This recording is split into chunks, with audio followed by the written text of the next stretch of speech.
Hello, আসসালামু আলাইকুম। আমি আপনাদের মাঝে আমার কষ্টের কথা শেয়ার করতে চলে আসলাম। আসলেই কষ্ট বলতে কি জানি না।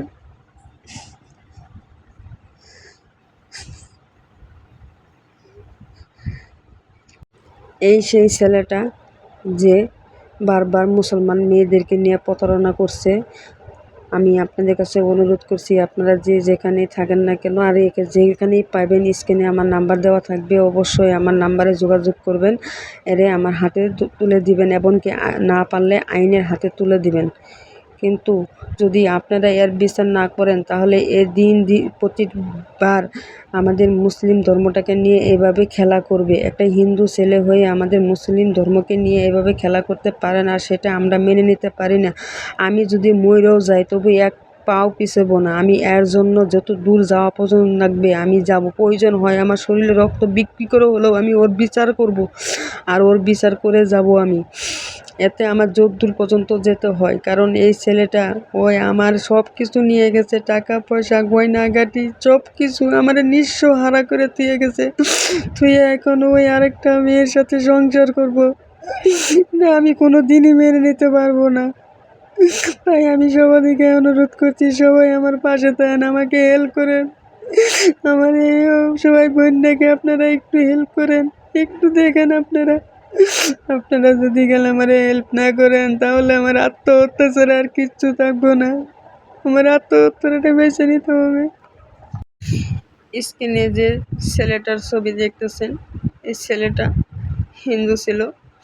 ছেলেটার বাড়ি হলো জামালপুর সরিষাবাড়ি পোস্ট অফিস মোড়ে। এই ছেলেটা দেশে থাকতে একটা মুসলমান মেয়ের সাথে সম্পর্ক করার পরে ওই মেয়ের সাথে ধরা খাওয়ার পরে ওর এলাকার লোকে মায়ের দূর করে ওরে বাইর করে দেয়। যাওয়ার পরে ওর মা বাবা বলে ত্যায্যবতী করে দেয়। যাওয়ার পরে ওই আমাদের মুসলমান ধর্ম গ্রহণ করার পরে ওই আমাকে বিয়ে করে দীর্ঘ 7 বছর সংসার করে খাওয়ার পরে এখন উনি নাকি আমাকে নিয়ে সংসার করে খাবে না, এটা বলে নেই খালি বলতে। ওই আমাদের 3 মাস ধরে কোনো খাওয়ান খরচ দেয় না। তারপরেও কিছু বলি নেই। আমি কন্ট্রাক্টে কাজ করে আমি একটা গার্মেন্টসে চাকরি করতাম দেখসুনগোতে, যেটা বন্ধ হয়ে গেছে।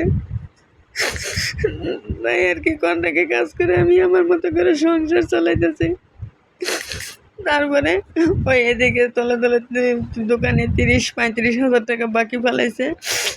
ফালানোর পরে ওই একদিন হঠাৎ করে অফিস থেকে ছুটি নিয়ে আসে বলে আমি সুপারভাইজারের লোকে ঝগড়া করে আইছি, আমি আর ওখানে যাব না।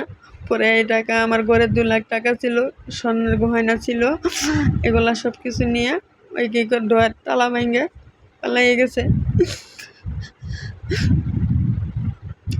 পালাই যাওয়ার পরে ওই আমাদের সাথে আর কোনো যোগাযোগ করে না। ওই আমাদের মুসলমান ধর্মটাকে নিয়ে এইভাবে অবহেলা করলো। একবার এক মেয়ের সাথে করে আসছে, তখন আবার আবার আমার সাথে। আমি কি দুনিয়ার বিচার পাবো না? দুনিয়ার মানুষকে বিচার করবো না?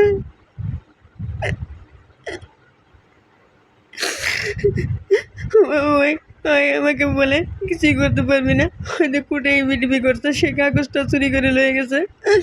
আমার কাবির নামের কাগজ চুরি করে নিয়ে গেছে, সব কিছু চুরি করে নিয়ে ভাগছে। ভাইকে এখন আমার এগুলা খুন করে হলে আমি কিচ্ছু করতে পারবো না। 1 সপ্তাহ ধরে আমাদের সাথে কোনো যোগাযোগ নেই, কোনো খবর নাই।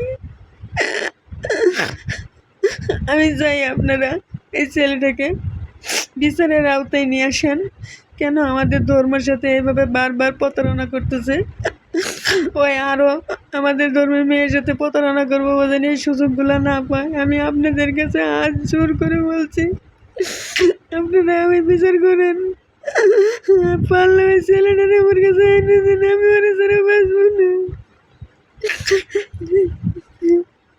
জানেন আমি যে একটা সপ্তাহ ধরে খাওয়া নেই, দেওয়া নেই, ঘরের মধ্যে রাত দিন বসে বসে গেলে কান্দি। কেন আমার সাথে এরকম হলো? আমার জীবনটারে শেষ করে দিল। কিন্তু আমি কারোর কাছে বিচার পাই না। পুলিশের কাছে গেলে কাঁদি কাঁদি টাকা চাই, আমার তো এক টাকা নেই, আমার তো শূন্য হারে করতে গেছে। যদি 500 টাকা দিয়ে থেকে তো 500 টাকা হলেও আমি না 1 সপ্তাহ 15 দিন চলে যেতাম মেয়েটারে নিয়েও, তাও 3000 সবগুলো টাকা পয়সা নিয়ে আমাদের এইভাবে রাস্তায় ঢাকা শহরে পালাই দিয়ে গেছে। ওই এখন ওই মেয়ের সাথে যোগাযোগ করে ওই মেয়ের সাথে কথা বলে এখন নাকি ওই মেয়েকে নিয়ে সংসার করে খাবো। ওই মেয়েকে নিয়ে যেত সংসার করে খাইতো, যখন মায়েরদেরকে দেশ থেকে বাইক করে দিত তখন ওই মেয়েকে নিয়ে সংসার করে খাইতো। তাহলে এখন কেন আমার জীবনটা নষ্ট করলো? এখানে তো আমার তো কোনো দোষ ছিল না, আমার জীবনটা শেষ করলো কিনে। আমি আপনাদের কাছে বিচার চাই, আপনারা আমার বিচার করেন। এই ছেলেটাকে আপনারা যেখানে দেখেন না কেন অবশ্যই আপনারা আইনের আওতায় নিয়ে আসেন, তাকে ধরেন। আমি স্ক্রিনে নাম্বার দিয়ে দিব, আপনারা যোগাযোগ করবেন।